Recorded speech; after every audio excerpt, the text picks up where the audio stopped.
On pages 157 to 58 of his book, The God Delusion, Richard Dawkins outlines or summarizes what he calls the central argument of my book. And when you look at this argument, the conclusion to which is, therefore, God almost certainly does not exist, it is a patently logically invalid argument. Even if you grant all 6 steps in the argument, the conclusion that God does not exist doesn't even follow logically from the argument. So it's on its face, it's logically invalid. But when you look at the argument more closely, I think it has a number of premises in it that are false. What are these premises? Well, Dawkins says that you cannot infer a designer of the universe based on the complexity in the universe, because this raises a further question, namely, who designed the designer? And that therefore this leaves biological complexity unexplained. Now, this argument on Dawkins' part, I think, is quite inept, because philosophers of science recognize that in order to recognize an explanation as the best explanation, you don't have to have an explanation of the explanation. In order to recognize that an explanation is the best, you don't need to have an explanation of the explanation. Let me give you an example. Suppose archaeologists digging in the earth were to come across artifacts looking like arrowheads and pottery shards and tomahawk heads.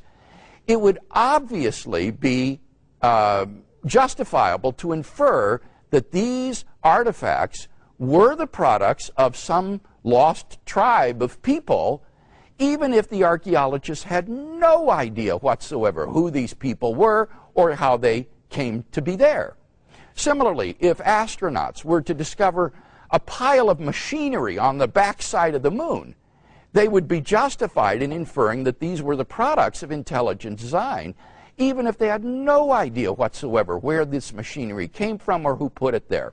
You don't have to have an explanation of the explanation in order to recognize that an explanation is the best.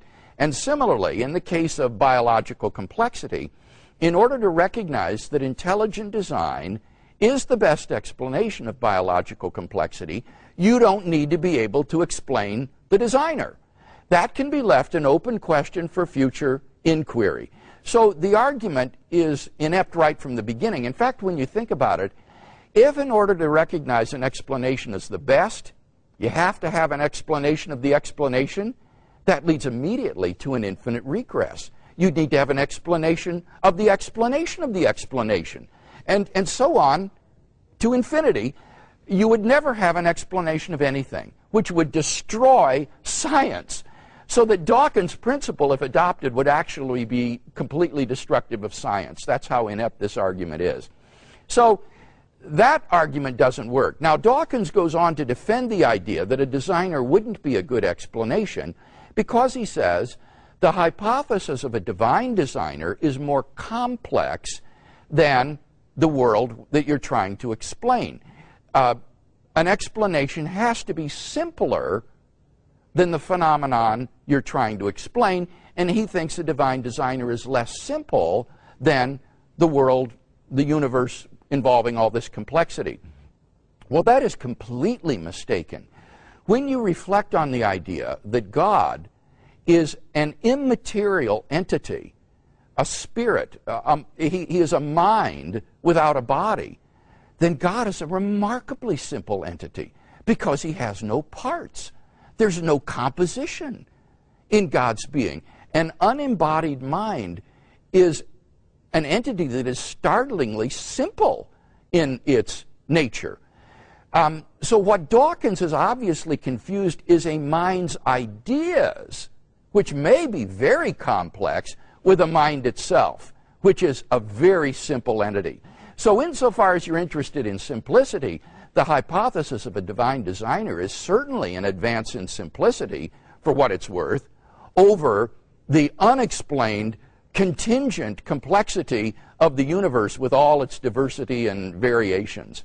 So I think that Dawkins' central argument is just hopeless. It is logically invalid on the face of it, and moreover, it's predicated upon premises that I think are clearly false.